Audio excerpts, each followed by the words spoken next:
ब्राह्मण तो गरीब ही है, वैसे भी ब्राह्मण कहाँ अमीर है। जो उन कथा उठाओ में लिखा है कि गरीब ब्राह्मण हो। तो जब सुदामा जी की कथा में झांकी बनाई जाती है तो दूठुर पहरेदार बना देते हैं। वो पहरेदार सुदामा का धक्का देते हैं, सुदामा गिर जाता है। वो ऐसा दिखा सुदामा जी गिर जाता है, फिर उठता है, फिर पहरेदार धक्का देते हैं। ऐसे कथावाचकों का भी कहा बताई, महामूर्खता करते हैं। जिस सुदामा के चरण स्वयं गोविंद धो रहे हों, जो गोविंद ने ब्राह्मणों के सत्कार के लिए, ब्राह्मणों की सेवा के लिए पूरा जीवन लगा दिया हो, उस ब्राह्मण को वो भी द्वारिकाधीश के महलों में धक्का दे दे। किस ग्रंथ में लिखा है?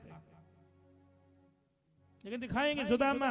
और ये छोड़ो, बहुत से कथावाचकों में ये स्थिति है कि सुदामा जी से कहेंगे जाओ कमंडल ले लो, मांगो पब्लिक में भी दक्षिणा लाओ मंच के लिए। जो सुदामा भगवान श्री कृष्ण से भी कुछ नहीं मांगता, खलकोट ब्रह्मांड नायक से, उसको भिखारी बना के भीख मंगवा रहे हो हम जनता के बीच। धिक्कार है, नरक में जाओगे ऐसे लोग।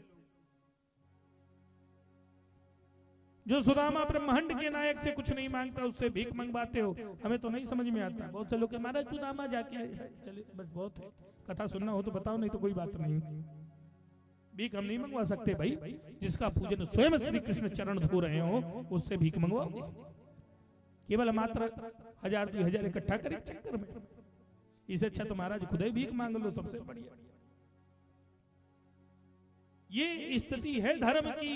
मनोरंजन बना दिया, भगवान तक नाच रहे हैं साहब। जागरण हो रहा है, उसमें सुदामा जी पब्लिक के बीच में बीड़ी मांगते दिख रहे हैं,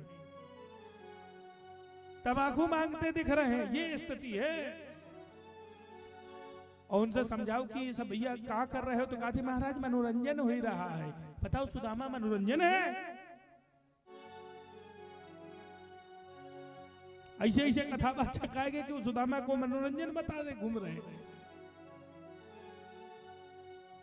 और कथावाचकन की संख्या तो दिन रात बढ़ ही रही है। पान की गुमटी बंद हो जाएगी, कुछ नहीं कथावाचक बन जाओ। रामलीला में काम करने वाले भी आजकल कथावक्ता बन गए हैं।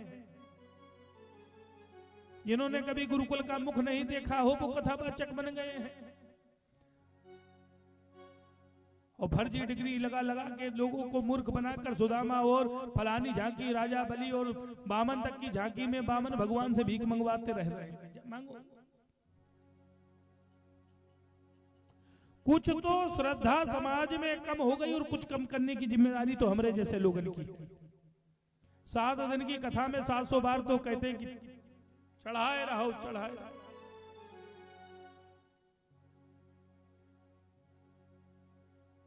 तो ऑटोमेटिक दूर भाग जा रहा है।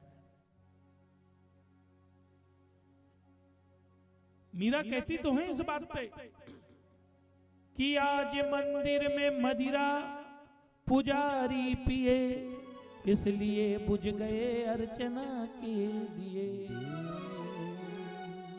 कि आज मंदिर में मदिरा पुजारी पिए, इसलिए बुझ गए अर्चना के दिए। बोले हैं शैतान फिर भी देते वरदान है, कितने जहर अब ये मीरा पिए। कहीं न कहीं दोष है समाज में श्रद्धा धर्म का अपमान करना। ये बंद होना चाहिए। भगवान को नचाना बंद होना चाहिए। अरे जिस गोविंद को पूजने के लिए हम लोग तरसते हैं, जिसकी एक झलक पाने के लिए, उसको नचाने का काम बंद करें। आज श्री सुदामा जी महाराज पहुंचे हैं। द्वारपालों से कहा, अंदर से सेवक निकल के आए, रुके रहिए महाराज, पता करके आता हूं कि मिलेंगे या नहीं। गया है, और जैसे ही अंदर पहुंचे हैं और आकर द्वारिकाधीश भोजन करके हाथ धो रहे थे और सेवक पहुंचा, महाराज निवेदन है, कोई आपसे मिलने आया है।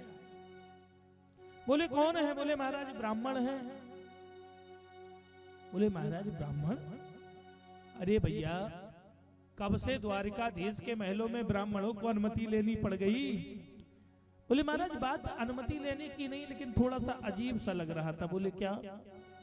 किसी से पगा न झका तन पे, आरुपा है उपाहन की नहीं सामा, धोती फटी सिलती डूबटी, प्रभु जान को आई बस्यो यही धामा, कि द्वार खड़ो तुझ दुर्बल एक, देख रहो चकुसाओ वसुधा अभिरामा, कि पूछत दीन दयाल को नाम, कि पूछत दीन दयाल को नाम, आपन नाम बतावे सुदामा। और जैसे ही सुदामा सुना है कि सुनते ही दौड़े चले आए मोहन, लगाया गले